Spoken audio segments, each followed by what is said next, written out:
নারীর সাথে অবৈধ সম্পর্ক স্থাপনকারী ব্যভিচারী, এই জিনাখোর, আল্লাহর কসম আল্লাহ বলছে ইউদাআফ লাহুল আযাবু ইয়াউমাল কিয়ামা। ব্যভিচারী, জেনাকারী ব্যভিচারী। মনে রাখবা ছেলেরা, নারীর সাথে কেউ যদি কথা বলে সেও চোখের জেনা করে। নারীকে যদি কেউ হাত দিয়ে ধরে স্পর্শ করে সে হাতের জেনা, কথা বললে জবানের জেনা, কানে শুনলে তার কথা ভিন নারীর আওয়াজ অথবা তার ভালোবাসার বিশ্রী কথাবার্তা, অবৈধ কথা, তো এটা কানের জেনা। তার সাথে পায়ে হেঁটে এগিয়ে গেলে পায়ের জেনা। অন্তর দিয়ে কল্পনা করলে নারীকে নিয়ে অন্তরের জেনা। আর লজ্জাস্থান দিয়ে জেনা করলে সেটাও জেনা। আল্লাহর কসম নবী বলছে সবটাই জেনা। চোখেরটাও জেনা, হাতেরটাও জেনা, পায়েরটাও জেনা, দিলেরটাও জিনা, মুখেরটাও জিনা, শব্দটাও আবার লজ্জাস্থানেরটাও জিনা। অতএব যে কোনো স্বামী স্ত্রীর সম্পর্ক ব্যতীত ভিন নারী, ছবি হোক বাস্তবে হোক, নারীর সাথে যার সম্পর্ক, আল্লাহর কসম, রব্বে কাবার কসম, সে ব্যভিচারী, লম্পট, দুশ্চরিত্র, জেনাকার। আর আল্লাহ বলছে আমি তোরে ডবল ইউদাআফ অর্থ ডবল রিডবল শাস্তি দেব কিয়ামতের দিন। ওয়াখলুদ ফীহি মুহানা, এবং আল্লাহ বলে তারে বেইজ্জতি কইরা, লাঞ্ছিত কইরা চিরস্থায়ী জাহান্নামে ফেলে দেব। দোস্ত আমার, মনে রাখো বাপ, আমি খোলামেলা বললাম, আমি পরিষ্কার বললাম। হাজারো ছেলে তোমাদের চেহারা দেখে বোঝা যায় ভাইয়া।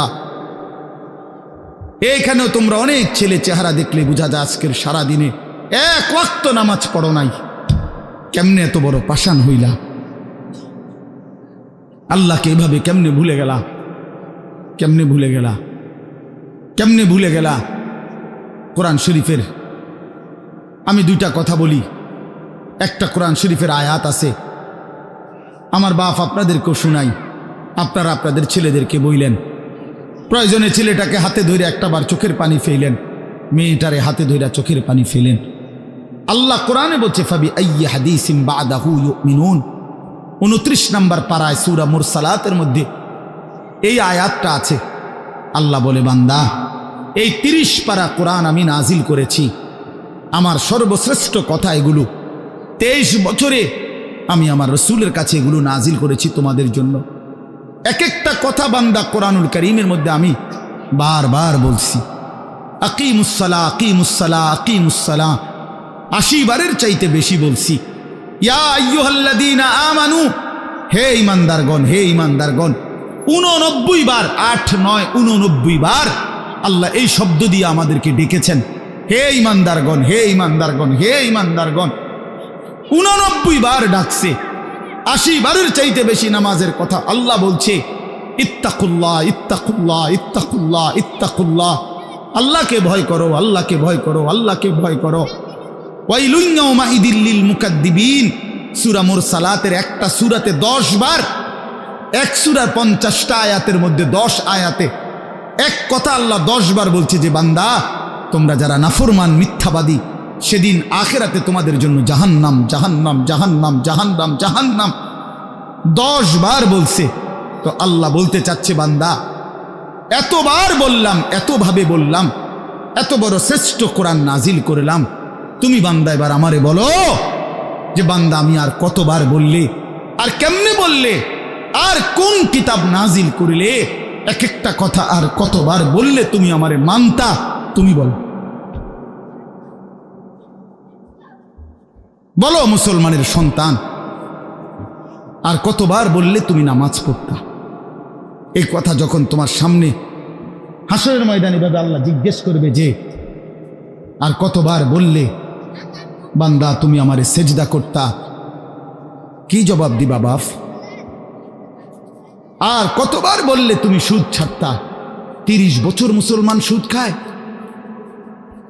30 বছর টানা মুসলমান মিথ্যা বলে, 30 বছর মুসলমান প্রতিদিন ওজনে কম দেয়, এটা মুসলমান? 30 বছর ধরে মুসলমানের ঘরে প্রতিদিন রঙিন টেলিভিশনে নাচ গান নর্তকীর ছবি চলে, প্রতিদিন টেলিভিশন চলবে, এটা জিন্দেগি? এটাই জীবন? 60 বছর বয়স আপনি এখনো বিড়ি সিগারেট খাবেন, এটাই কথা ছিল? 60 বছর বয়স, এখনো আপনি চা দোকানে টেলিভিশন দেখবেন, এই কি কথা ছিল চাচা? আহা, কবরে যাবেন কোন দিন? তাইলে মরণের কথা মনে পড়বে কোন দিন? যুবক ভাই বলো, 365 দিনে একটা বছর কোনোদিন ফজরের নামাজ পড়লা না, এ কেমন জিন্দিগি তোমার? তুমি আল্লাহরে এতটা ভোলা কেন ভুলে গেলা? হজরত মুসা আলাইহিস সালামকে আল্লাহ তাআলা প্রথম যখন তুর পাহাড়ে, আমরা সবাই জানি যে আল্লাহ তাআলা মুসা আলাইহিস সালামের সাথে তুর পাহাড়ে কথা বলছেন বহুবার, মানে ওয়াহি নাজিল করছে। আল্লাহর কথা মানেই ওয়াহি। তো প্রথমবার যখন মুসা আলাইহিস সালাম তুর পাহাড়ের ওই টিলাতে উঠলেন, তো সেখানে আল্লাহ তাআলা স্পষ্ট কোরআন শরীফে আছে, আল্লাহ তাআলা প্রথমেই বলে দিছেন, ইন্নী আনা রব্বুক ফাখলা'না আলাইক। মুসা, আমি তোমার রব, আমি তোমার মহান মালিক আল্লাহ, তুমি ফাখলা'না আলাইকা, তোমার দুইটা জুতা খুলে ফেলো, দুইটা জুতা খুলে ফেলো। আনা আখতারতুকা, আমি তোমাকে নির্বাচিত করেছি। ফাসতামি' লিমা ইউহা, অতএব আমি যা ওয়াহি নাজিল করতেছি বলতেছি তা মনোযোগ দিয়ে শোনো। তাহলে এখন কি বোঝা গেল? তাফসীরের মধ্যে আছে জুতা খুলতে বললেন কেন? প্রশ্ন হলো জুতা খুলতে বললেন কেন? কথা বললে বলবে। তো আল্লাহ তাআলা এটা বুঝাইছেন, মুসা, আমি রব্বুল আলামিনের কথা শুনবার আদব জুতা খুলে বস, এই জন্য আদব শিখাইছেন, আদব শিখাইছেন। কোরআন সুন্নাহর ইলমের মধ্যে, কোরআন সুন্নাহর জ্ঞানের মধ্যে একটা জিনিস ভীষণ জরুরি, সেটা হলো আদব। দুইটা জিনিস একসাথে গঠন করতে হয়। এজন্য আমাদের মাদ্রাসাগুলোতে দুই জিনিস একসাথে পড়ায়, একটা হলো ইলম আর একটা হলো আদব। এজন্য মাদ্রাসাওয়ালারা তাদের বাচ্চাদেরকে যেমন পড়ায়, তো বাচ্চার ওযু, গোসল, চলা ফেরা, উঠা বসা, কথাবার্তা, চাল চলনের দিকেও নজর রাখে, যে ছেলেটা দাঁড়াইয়া পেশাব করে কিনা, ছেলেটা টয়লেট পেপার ব্যবহার করে কিনা, দস্তরখান বিছায়া খানা খায় কিনা, বাবা মাকে সালাম দেয় কিনা, ইত্যাদি ইত্যাদি। মানে শুধু শব্দ মুখস্থ করছে, পড়া দিছে, পড়া নিছে, এটা না, তার সাথে সাথে তার জীবন গঠন হচ্ছে কিনা, আদব শিখতেছে কিনা, আখলাক শিখতেছে কিনা, এইটা হলো একই সাথে লক্ষ্য থাকে। এজন্য হাদিসের মধ্যে আছে, আমাদের প্রিয় নবী সাল্লাল্লাহু আলাইহি ওয়াসাল্লাম বলছেন, আল্লামানি রব্বি ফা আহসানা তালিমি ওয়া আদ্দাবানি রব্বি ফা আহসানা তাদিবি। এই একটি হাদিসে নবীজি দুইটা কথা বলছে, যে আমার আল্লাহ আমাকে সর্বোত্তম ইলম জ্ঞান শিখিয়েছেন এবং আমার আল্লাহই আমাকে সর্বোত্তম আদব শিখিয়েছেন। তাহলে একই সাথে বলছে নবীজি, আল্লামানি রব্বি আদ্দাবানি রব্বি, আল্লাহই আমাকে ইলম শিখিয়েছেন, আল্লাহই আমাকে আদব শিখিয়েছেন। কেন নবীজি বাম পাও দিয়া টয়লেটে ঢুকছেন? কেন ডান পাও দিয়া মসজিদে ঢুকছেন? মনে করেন এই যে প্রতিটা নড়াচড়া, হাত্তাল হারাকাত ওয়াস সাকানাত, নবীজির প্রতিটি স্থিরতা, প্রতিটা নড়াচড়া সবটাই আল্লাহ তাআলার ফয়সালা, আল্লাহ তাআলার পক্ষ থেকে নির্ধারণ করা। তিনি সাহাবীদের সাথে পরামর্শ করছে অথবা নিজে নিজে ভাবছে যে কেমনে শুইলে ভালো হয়, কেমনে হাঁটলে ভালো হয়, না না, আল্লাহ তাআলার পক্ষ থেকে নির্ধারণ করে দেওয়া। এই জন্য বাপ, এটা জরুরি বিষয়। এটা আল্লাহর কোরআনের মজলিস, বরকতময় মজলিস। এখানে জুতা খুলে আল্লাহর কথা শুনলে বরকত হবে, এটা আদব।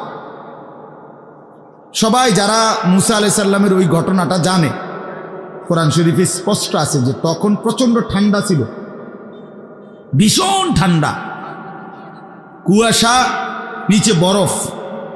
মুসা আলাইহিস সালামের স্ত্রী, ওই যে শুআয়ব আলাইহিস সালামের মেয়ে, যাকে তিনি 10 বছর পরে বিয়ে করে আনতেছিলেন, উনি প্রচণ্ড শীতে কাঁপতেছিল। এই সময় মুসা আলাইহিস সালাম একটু আগুনের তালাশে তুর পাহাড়ের ওই টিলার মধ্যে উঠছিলেন। স্ত্রীকে বলছে, ইন্নী আনাস্তু নারা, আমি একটু আগুন তালাশ করে আনি, যদি আগুনটা আনতে পারে, তাহলে আগুনের মধ্যে যদি তোমার